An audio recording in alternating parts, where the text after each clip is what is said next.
도대체 왜 아무나 총기를 갖고 있을 수 있게 만드냐? 미국은 왜 총을 저렇게 아무나 가질 수 있게 내버려 두는 거지? 그런 생각 많이 하시죠? 네, 규제가 없지는 않아요. 미국도 당연히 규제가 있습니다. 근데 이 총기 규제라는 게 굉장히 복잡해요. 예를 들면은 어떤 총을 규제할 것이냐. 소총도 있고 권총도 있고 자동 소총도 있고 되게 많아요. 총의 종류에는. 연령도 있죠.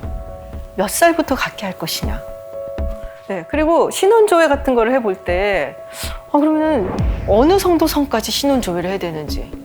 왜냐면 이게 잘못하면은 개인의 정보까지 사실 침해할 수도 있는 부분이고요. 그것도 사실 맞아요. 애매하죠. 그리고 총기를 사는 것을 규제하는 것과 소지하는 것을 규제하는 건 또 달라요. 사는 거는 만약에 예를 들어서 뭐 21살 이상만 살 수 있다라고 하면은 내가 18살이면은 아빠가 산 거 내가 가지고 다녀도 되거든요.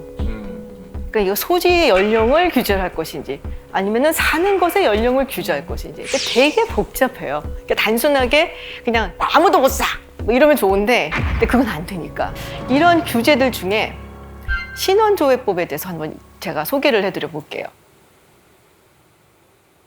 신원조회를 할 수가 있잖아요. 나 총 좀 살래요 하고 이제 딜러샵에 갔어요. 그럼 당신 아이디를 주세요. 그래서 이제 조회를 막 해요, 컴퓨터로. 그러면 이제 연방수사국에서 이제 제공을 하는 이 사람이 어떤 사람인지, 정신병력이 있는지, 전과가 있는지, 뭐 이런 걸 막 조사를 합니다. 문제는 뭐냐면은 총기를 구입하는 곳이 이 딜러샵이 다가 아니에요. 왜 우리도 뭐 물건 살 때 딱 그 상점에 가서 사기만 하는 건 아니잖아요. 중고 거래를 하기도 하고, 온라인상에서 사기도 하고, 그리고 개인끼리 만나 사기도 하고, 그리고 미국에는 건쇼라고 해서 약간 뭐랄까요, 건 엑스포 이런 게 있어요. 행사 같은 게. 그런 데서 사기도 하고. 그러니까 정식으로 딜러샵에 가서 사는 경우에는 이 신원조회를 통해서 사는데 그런 데 가서 뭐 개인 간의 거래를 한다든지 이런 경우에는 신원조회를 하라고 시키는 주도 있고 그런 거에 대해서 규제를 안 하는 주도 있어요. 지금 보이는 이제 오렌지 색깔 주들은 그런 것까지 다 신원조회를 하도록 만든 주들. 그러니까 좀 더 엄격하게 한 주들이고 그리고 하얀색은 그런 거 없는 주들이에요. 하얀색이 훨씬 많죠. 그러니까 일반적인 이런 딜러샵에서 못 사는 경우는 그런 곳을 찾아가는 거죠. 그리고 온라인에서는 상당히 자유롭게 거래가 되니까 사실은 위험한 인물들한테 총기가 넘어가는 케이스는 대부분 온라인이나 개인 간의 거래에서 거래가 되는 총기들이에요. 그러니까 이렇게 보면은 사실은 이 온라인이나 개인 간의 어떤 거래도 좀 막아야 되는 게 아닌가라는 생각이 들겠죠. 선생님, 그러면 뭐 마켓이나 뭐 직거래로 총을 산다고 하면 그 총의 가격은 어느 정도 되나요? 총 같은 경우는 권총이랑 소총 같은 게 있잖아요. 근데 보통 핸드건이라는 이 권총 같은 경우는 한 300불에 400불. 근데 천차만별이에요. 훨씬 비싼 것도 많아요. 기능이나 성능에 따라서 뭐 1000불, 2000불 되는 것들도 많고. 근데 소총, 뭐 산탄총 같은 경우는 뭐 한 200불에 300불 정도면은 살 수 있는 걸로 이렇게 나옵니다. 꽤 싼 거죠, 그러면. 맞아요. 그러면 네. 싼 거. 네. 뭐 맘만 먹으면 사실은 살 수 있다는 거죠. 네. 미국은 그렇게 총을 구하기가 쉬워요, 진짜로? 다른 나라보다 쉬운 거 맞습니다. 훨씬 쉽게 총을 구입할 수가 있어요. 일정한 자격이 되면. 본인이 뭐 범죄 경력도 없고 깨끗하고 나이도 어느 정도 되고 그러면 거의 별 문제 없이 거의 다 구할 수가 있어요. 전체 미국인들이 가지고 있는, 지금 현재 미국에서 유통되고 가지고 있는 총이 얼마냐. 이걸 이제 통계를 봤더니 2020년 통계상으로 봤을 때 9점. 그 다 한 자루씩 있다는 얘기 아니에요, 그죠? 성인들은 3자루씩 꽂고 다닌다는 얘긴데 그러면? 계산을 하면은 나온 것처럼 뭐 1인 1정 이상 뭐 이렇게 되는 건데 이게 뭐 그렇다고 모두가 갖고 있는 건 아니고 뭐 안 가져본 사람도 많아요. 근데 총을 안 가진 사람도 있고 그리고 가진 사람들은 하나만 가는 게 아니라 여러 개를 가지는 경우가 많아요. 뭐 소총을 가졌으면은 종류별로 또 다르게 이런 수를 수집을 하는 경우가 많아서 뭐 실제로 그렇게 따지면은 FBI 통계에 따르면은 미국 가구 약 40% 정도가 총을 가지고 있다라고 이야기를 하고 있죠. 우리로선 사실 상상하기가 조금 힘들 정도로 정말 많은 총들이 있는 건데 그러면은 총은 어떤 자격이 돼야지 살 수 있을까? 연령별로 일단 따져보면은 권총 같은 경우는 20살 이상이 돼야 돼요. 그리고 훨씬 더 이렇게 신원 체크 같은 걸 많이 하고요. 그다음에 이제 장총 같은 거 사냥을 또 많이 하거든요. 사실 미국 사람들이 그런 경우는 18세 이상. 근데 사실 재밌는 거는 권총이 그 살 수 있는 그 나이가 연령대가 훨씬 더 높아요. 어. 왠지 우리 권총보다 이게 큰 총이 더 셀 것 같은데 근데 문제는 권총을 숨기고 다닐 수도 소지할 있고. 수가 있어서. 맞아요. 소지할 수 있기 때문에 티 안 나게. 그래서 권총이 훨씬 더 좀 더 규율이 좀 엄격한 편이고 그럼에도 불구하고 사실은 사는 게 어렵진 않습니다. 혹 그런 말 들어보셨을 거예요. 미국에서는 총을 사는 게 술을 사는 것보다 훨씬 쉽다. 들어도 보셨죠? 네. 예전에 한 미국 방송사에서 13살 소녀를 데리고 이제 실험 영상을 찍은 게 있어요. A 13-year-old boy from Virginia. You see Jack try to buy beer. At the next store, Jack tries to buy cigarettes, with no luck. I'm so sorry for the cigarettes. Can I get a couple scratch offs? How old are you? You got your ID? 13. You what? I'm 13. You can't get no scratch off, babe. Okay. 애기래. But then we arrive here, at the gun show. Pretty good. I'll take it. Within minutes, the 딴건다안 13-year-old 되는데 easily 총- teller and walked away with it. 소년이 간 곳은 건쇼예요. 정식 딜러샵에 갔으면은 못 사요, 당연히. 근데 아까도 말씀드렸지만 이 개인 간의 거래, 뭐 건 엑스포 이런 거, 그리고 온라인상으로 여기는 사각지대인 곳이 많거든요. 캘리포니아나 뉴욕까지 그런 것까지 다 규제를 하는 주들도 있지만 또 많은 주들이 거기까지 규제를 안 하기 때문에 사실상 마음을 먹으면 살 수 있는 길은 있다라는 거죠. 선생님, 근데 미국 말고 또 그 다른 나라에도 이렇게 총기를 허용해주고 또 그런 나라가 있지 않습니까? 보통 그런 데는 어떻게 구입하고 관리들을 하나요? 대체로 그런 경우에는 총기를 사려는 사람이 어떤 일정한 자격이 있어야 돼요. 호주 같은 경우는 일단은 자격을 주는 게 되게 까다로워요. 그래서 이제 조금 숙려 기간 같은 것도 거치고 다 조사를 하고 그래서 그게 뭐 한 28일, 한 달 가까이 걸리고. 그 영국 같은 경우도 이제 마찬가지로 이런 자격증 이런 것들이 좀 있어야 되거든요. 스위스 같은 경우는 또 사냥을 이렇게 많이 하잖아요. 사냥총 가지고 그런 경우 사냥하기 전까지는 이제 총하고 총탄을 분리를 해놔야 되는 그런 법도 있고. 그런데 사실은 아까 제가 캘리포니아 같은 데 굉장히 규제가 심하다고 했지만 그래도 캘리포니아도 사실 정식 딜러샵도 많고 보셨을 거예요. K마트, 월마트 이런 데 가면 마트에서 판다고요? 마트에서 팔아요. 레밍턴. 마트가 총이 참치 옆에 있네요. 참치. 스테이크 옆에. 와, 네, 이렇게 마트에 총 사탕이 가면 있어.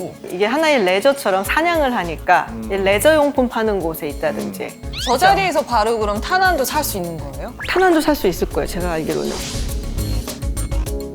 미국이 영국과 독립전쟁을 치르고 그리고 독립을 하게 됩니다.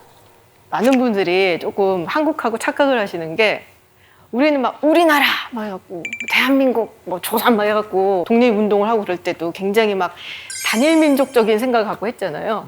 근데 미국은 달라요.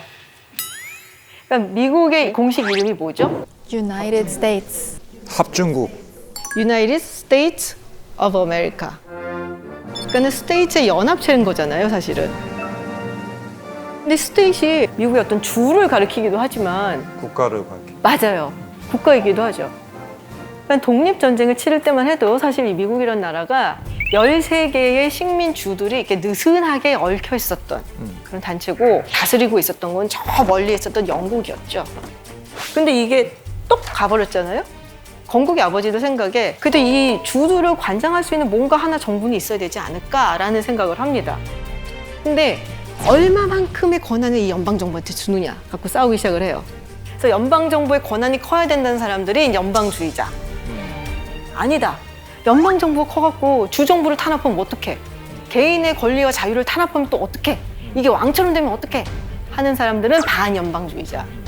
그래서 하나하나 다 티격태격 싸우다가 결국에는 합의를 봐서 헌법을 써요. 근데 헌법을 써놓고 보니까 이 반연방주의자들이 연방정부가 월권을 하지 않게, 전횡을 하지 않게 뭔가 막을 수 있는 게 있어야 되지 않겠어? 우리 시민이나 주정부가 권리를 침해당하면 안 되지. 하고서는 헌법을 쓰자마자 쓴 게 수정헌법 1조부터 10조예요. 그래서 수정헌법 1조는 되게 유명하죠. 표현의 자유, 언론의 자유 나오는 거. 그리고 수정헌법 2조가 있습니다. 잘 규율된 민병대는 자유주의 안보에 있어서 필수적인 요소이기 때문에 국민들은 무기를 소지하고 휴대할 권리를 침해받아선 안 된다.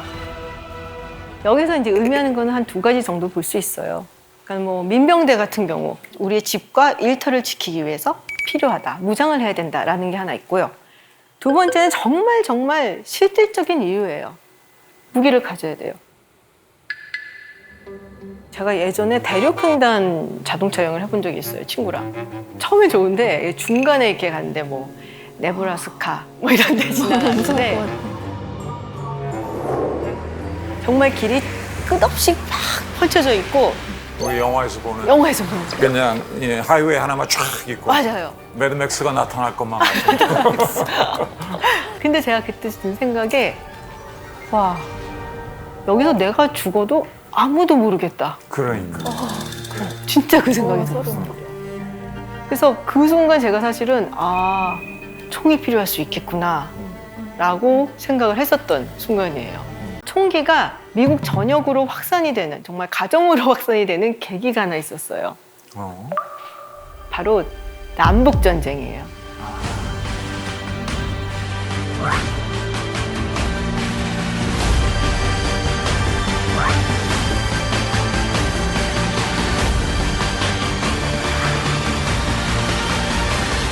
이 내전이라는 게 가장 참혹한 게 뭐냐면요. 우리 옆집 아저씨가 갑자기 와서 나한테 총을 들이미는 거예요. 전쟁이 끝나면은 그 옆집 아저씨랑 같이 살아가야 돼. 그래서 이 내전 때문에 상흔이 어마어마하게 커요. 그래서 미국도 아직 사실은 남부하고 북부주하고 약간의 이 미묘한 감정이 있어요. 그런데 남북 전쟁을 치르면서 소총 기술이 굉장히 많이 발전돼요. 그리고 생산도 많이 했죠. 그래서 당시에 400만 정의 총이 생산이 됐다라는 이야기가 있어요. 그리고 남북 전쟁이 끝나게 되죠. 끝난 다음에 이 링컨 대통령이 정말 대단한 사람인 게 우리는 하나로 같이 가야 되는 국가에서 전범 재판이라든지 뭐 이런 것들, 그 전쟁에서 남부연합 쪽에서 싸웠던 사람들이 전혀 죄를 묻질 않아요. 그래서 이 사람들이 그냥 고이 집에 돌아갑니다. 다 거의 집에 들어가는데 총도 가져가요. 아, 제대하면서. 어디다 반납해야 돼요? 몰라. 그냥 가져가요. 그냥. 그러면서 미국 가정에 총기가 막 퍼져요. 그리고 남북전쟁이 끝난 다음에 뭐가 있냐? 본격적으로 서부 개척 시대가 열립니다. 우리 생각한 탕탕탕 이거. 그 시대가 딱 열립니다. 뭐 50년대, 60년대, 70년대 얼마나 많았나요? 서부 영화. What's the movie? 외로운 총잡이가 나타나갖고서는 막 따라라라 왕왕왕 하면서 다들 아시죠 이거? 왕왕왕왕왕. 뭐 스토리 라인은 되게 같아요.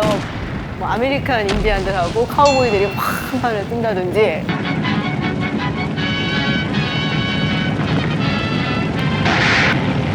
악당이 있고 보안관이 물리친다든지. 그야말로 이제 보안관이 목숨을 걸고 무법자를 처단하는 막 이런 거. 어떻게 보면 이게 약간 남성들의 로망의 시대다 뭐 이렇게 생각이 들어요. 건국 당시에는 이 영국의 전제공주 왕의 압제에 우리가 맞서서 저항하기 위해서 우리의 자유, 권리, 생명을 지키기 위해서 들었던 것이 총이고, 지금은 악당들을 처단하기 위해서 정의의 심판을 받아라 하면서 들었던 게 총인 거죠. 그래서 그 당시에 다임 노벨, 10센트 노벨, 10센트 소설이라는 게 되게 유행을 했어요. 근데 거기에 중요한 소재 중에 하나가 서부 개척, 뭐 활극 막 이런 거.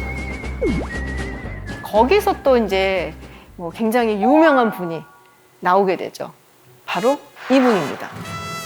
미스 애니 오클리? 맞아요. 네. 애니 오클리입니다. 그야말로 명사수. 명사수.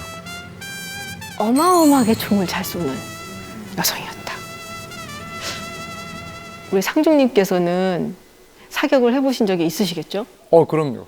군대를 갔다 온 대한민국 남자라면 사격은 다 했지요. 얼마나 잘하세요? 특등사수 정도는 아니어도 네, 오, 잘 했습니다. 잘하셨군요.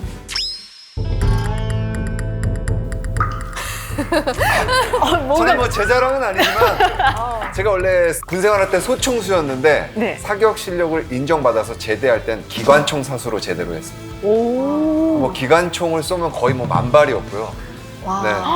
뭐 벌써 20년이 지난 이야기니까 이제 거짓말해도 모르겠죠. 와일드 웨스트.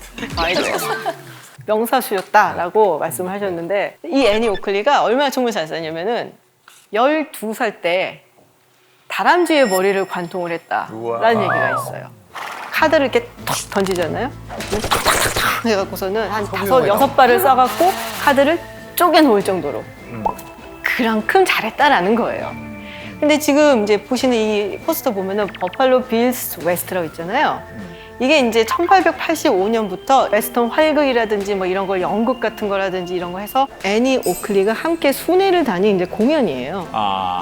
얼마나 인기가 많았냐면 영국까지 가요. 영국까지. 자, 그러니까 어떻게 보면은 이런 문화 콘텐츠가 대중들한테 인기를 많이 얻으면서 이 총잡이 같은 것도 굉장히 친밀하게 다가올 수밖에 없는 그런 시대였던 거죠. 그리고 94년에 또 굉장히 중요한 법이 하나가 통과돼요. 돌격 무기, 돌격 소총이라고도 얘기를 하는데 AR-15 소총이라는 게 있어요.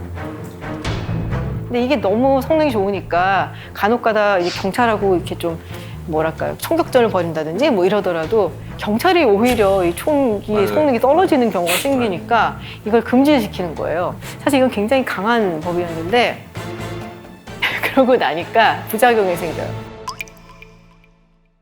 이 공격무기금지법에서는 이 장탄수를 10발 이하로 규제를 했거든요. 그런데 이 제조사들이 크기를 크게 만들면 어떨까? 살상력을 늘리기 위해서. 그래서 구경이 큰 총을 생산을 해내요. 근데 그게 또 인기가 엄청 많아갖고 되게 많이 팔리고 그러니까 살상력은 더 뛰어난 효과가 훨씬 더 큰 그런 무기를 만들어내준 꼴이 돼버린 거죠. 그러니까 이 규제를 하는 것만이 또 답은 아니다라고 보여주는 하나의 사례라고도 할 수가 있죠. 그러면서 이 총기 규제에 대한 법들이 나오고 제안이 나올 때마다 총기 소유의 자유를 지지하는 사람들은 위헌이다라고 이야기를 합니다. 그 반대로 총기를 규제해야 된다라고 강력하게 얘기하는 사람들은 헌법에 명시는 돼 있지만 거기서 민병대라고 얘기를 했고 지금은 연방정부가 뭐 그렇게 주정부라든지 개인을 억압하는 건 아니잖아. 현대식으로 좀 생각해야 되지 않겠냐. 그러면서 계속 싸우는 거예요. 그런데 2008년에 아주 흥미로운 판결이 하나 있었어요. 이와 관련해서. 특히 워싱턴 DC 같은 경우는 굉장히 이 총기에 대해서 엄격한 규제를 하는 곳이에요. 당연히 총기를 가지고 밖에 나가는 건 안 되고 집에 2대 이 총탄하고 뭐 이런 거 다 분해를 해갖고서는 2개 한 거예요. 그런데 2008년에 워싱턴 DC에 살고 있었던 딕 헬러라는 인물이 있었는데요. 헬러가 생각하기에는 아니 지금 우리 집에 강도가 들었어. 언제 경찰이 올지 몰라. 그럼 내가 어떻게 해야 돼? 내 총 어디 있지? 아 여기 있네. 이거 조립해야지. 막 조립하고 잠깐만. 이러고 조립해갖고 딱 말이 안 되잖아. 엄연히 이거는 수정헌법 2조에 나와 있는 총기를 가질 권리를 이거를 무시하는 거라고. 그래서 이거 소를 제기를 합니다. 그래서 이게 연방대법원까지 올라가요. 어떻게 판결이 났을까요? 주장이 맞다고 저는 예, 승소했다고 알고 있는. 맞아요. 당시 5대4의 판결로 네, 이 워싱턴 DC의 규제법은 위헌이다. 그러면서 규제를 주장하는 목소리들이 사실은 많이 제어가 당하는 듯한 이제 그런 분위기가 만들어지기 시작을 하죠. 그런데 여러분 그 영화 중에 좀 옛날 영화긴 한데 스크림이라는 영화 아세요? 알아요. 닮았. 첫 장면 기억하세요? 전화. 하이 세드니. 그 집이 이렇게 배경이 나오잖아요. 정말 좋은 집인데 주변에 아무것도 없어요. 그죠? 생각하는 것보다 미국은 아주 넓은 나라고 고립되어 있는 곳들도 굉장히 많고 심지어 주소가 아직도 없는 데도 있어요. 저는 그 버지니아 애넌데일이라는 곳에 갔었는데 집과 집 사이가 무지 넓더라고요. 그 밤 되면은 정막강산이에요. 그렇게 이렇게 고립되어 있는 데는 진짜 범죄자들이 이렇게 막 침범한다든지 하면은 권총이나 이런 거 없으면은 자기 방어가 불가능할 것 같다는 생각이 들더라고요, 사실은. 말씀해 주신 대로 정말 멀리 떨어져 있는 집들이 많아요. 네. 근데 그런 경우에 누가 막 침범을 했어요. 911 전화를 해요. 한참 있어야 옵니다. 몇 시간 뒤에 올 수도 있죠. 몇 시간 뒤에 올 수도 있죠. 옆집 갔는데 차 몰고 가야 되는 동네인데 언제 그걸 기다려요. 맞아요. 그래서 이런 곳에 사는 사람들이 정말 호신용으로 내가 총을 가지고 있는데 총기 규제된다. 너희 총기 규제 반대하는 건 너무 나쁜 짓이야. 그러면은 화가 나겠죠. 나는 정말 필요한데. 이 총을 어떻게 사용하는지, 조립은 어떻게 하고 분해는 어떻게 하는지, 정확하게 사격을 어떻게 해야 되는지 이걸 좀 사람들을 모아서 가르쳐 줘야겠다. 아, 라고 나온 게 NRA예요. 그래서 총기 규제에 대해서 NRA가 사실은 많이 협력을 했어요.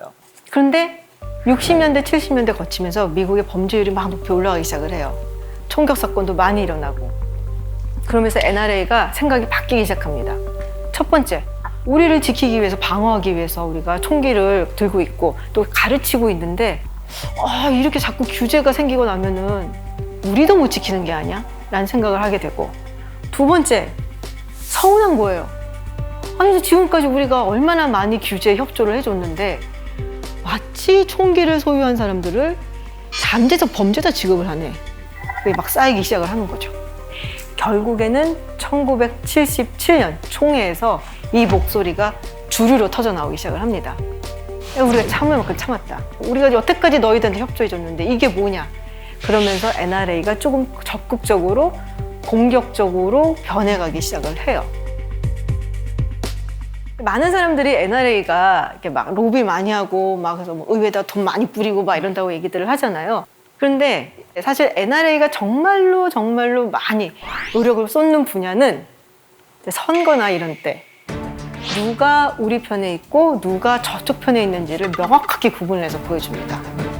유권자들한테 이 사람이 우리를 지지하니까 이 사람을 찍어주고요. 저 사람은 총기 규제한다 그러니까 저 사람 찍지 마세요 라는 광고를 대상을 타겟을 정해갖고 보여주고 어필하고 그런 방식을 굉장히 많이 쓰죠.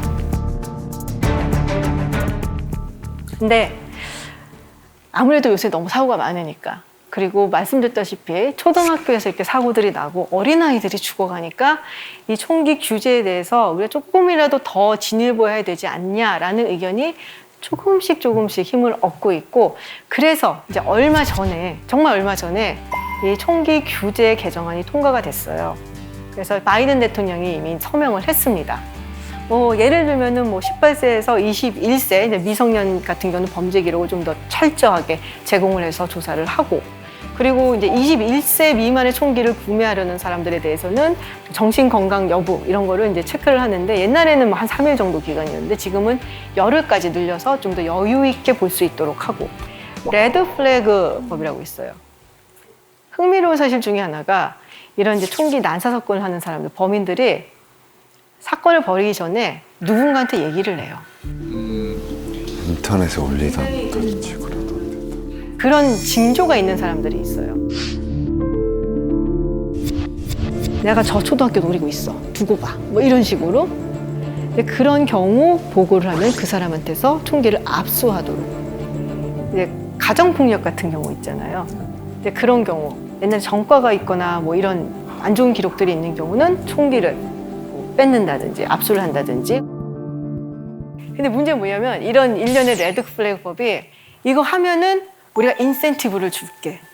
그러니까 강제 조항은 아닌 거죠. 그리고 어떻게 보면 좀 중요한 부분일 수도 있는 뭐 온라인이라든지 뭐 건쇼라든지 이런 데서 파는 경우에도 신원 조회를 하는 것, 아니면은 뭐 반자동 소총이나 이런 좀 약간 위험해 보이는 이런 총에 대한 규제라든지 이런 거는 아직은 통과가 안 됐죠. 좀 아쉬운 부분은 있지만 어쨌든 이런 노력들을 조금씩 해 나가고 있는 중입니다. 자, 그럼 여기 이제 총기 얘기, 역사, 규제의 역사 다 얘기를 해봤는데, 이 미국에서 이렇게 총기 사고가 날 때마다 사실 야, 저 나라 왜 저래? 저렇게 사고가 많이 나는데 왜 규제를 안 해? 라고 답답해하셨던 분들도 계실 텐데, 왜 그렇게 하기가 어려운지, 이 총기라는 것이 미국 역사, 문화에 있어서 어떤 의미를 가지는지에 대해서 제가 오늘 조금 설명을 해봤습니다. 그리고 이거에 대해서 어떻게 해야 되는가라는 뭐 여론이라든지 시각 같은 것도 계속 변하고 있거든요. 그래서 요번에 통과된 법이 사실은 누군가가 보기에는 너무 미흡하고 또 누군가가 보기에는 말도 안 되는 저런 걸 왜 통과시켜? 라는 면도 있지만 어쨌든 조금씩 타협을 통해서 미국 사회가 자신들이 가야 할 길을 지금 찾아 나가고 있는 과정이다라고 저는 생각하고 앞으로 이 총기 문제를 미국이 어떻게 해결해 나가는지 저와 함께 지켜보시면 좋을 것 같습니다.